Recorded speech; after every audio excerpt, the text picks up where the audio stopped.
Gosh, Kim, right here behind me is where not even 2 weeks ago, the lives of 2 females were taken and 5 others were injured. You can see here flowers, stuffed animals laid out in memory of these victims. And as of today, there has been no justice for these victims and their families. And now Chattanooga Police are making a plea to those who witnessed this tragic event.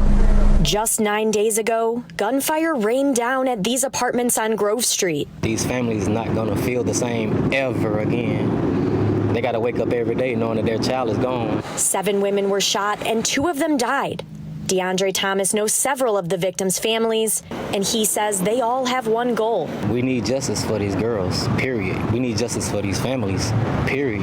Despite calls from elected officials both in the city and the county, Chattanooga Police still have no confirmed suspects. Sergeant Adam Emery says they only have received nicknames of possible suspects, but they need more. We're only as good as the community coming to us. We will take their statement and we will work with them and walk with them through this. And he said for anyone who is afraid to speak up, there is a plan in place to ensure every witness's safety. I've sat outside people's houses all night long making sure that they are safe.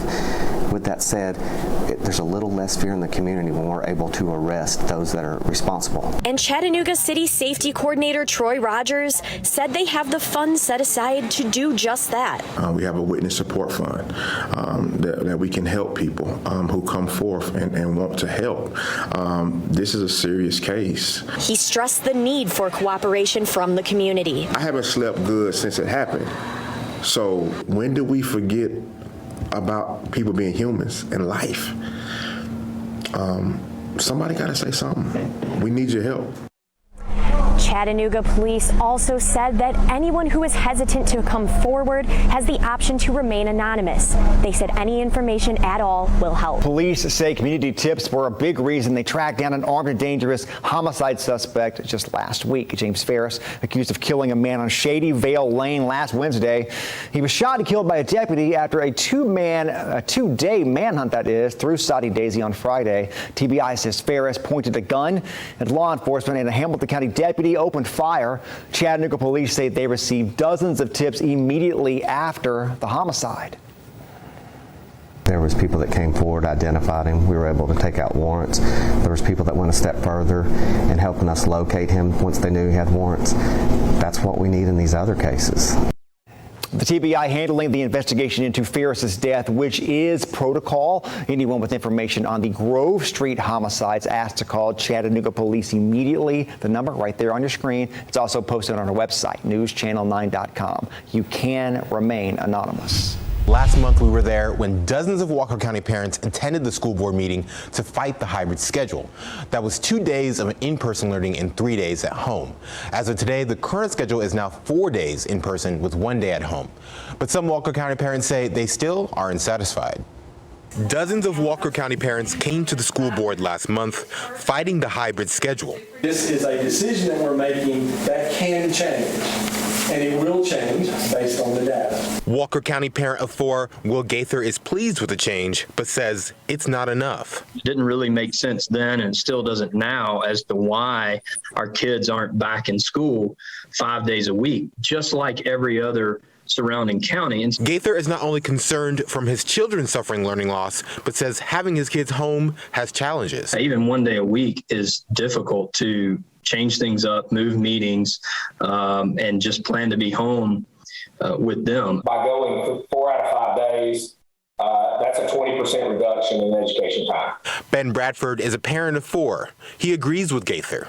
I think that, so it is a move in the right direction. Absolutely. But it's not enough. In a statement from Walker County Schools, they say Wednesday will remain a hybrid day for at-home learning and the cleaning of buildings and classrooms. At the initial meeting, the board said they would consider a special meeting for parents concerned about the hybrid schedule. To put before the board that we might want to consider having a special meeting to meet with the parents. Gaither says many parents showed up to the meeting along with the superintendent and 2 out of the 5 school board members. The people in the community that were there in attendance left feeling unheard. Bradford and Gaither say the district is listening to parents, but we really want our kids back in school 5 days a week. We've reached out to the superintendent, Damon Rains, and members of the school board. We have not heard back just yet. Americans. In about a month, agencies can start taking disciplinary actions for federal employees who refuse to get their shots and don't have an exemption. Sabrina Majori explains. A deadline set for workers here at the TVA to roll up their sleeves and get the COVID-19 vaccine. And we are currently working to ensure that all of our employees are vaccinated for COVID-19 by the November 22nd deadline. The Office of Personnel Management setting a vaccination timetable in this memo to all federal agencies. The nation's top infectious disease expert, Anthony Fauci, saying while mandates aren't the favored option, they are sometimes necessary.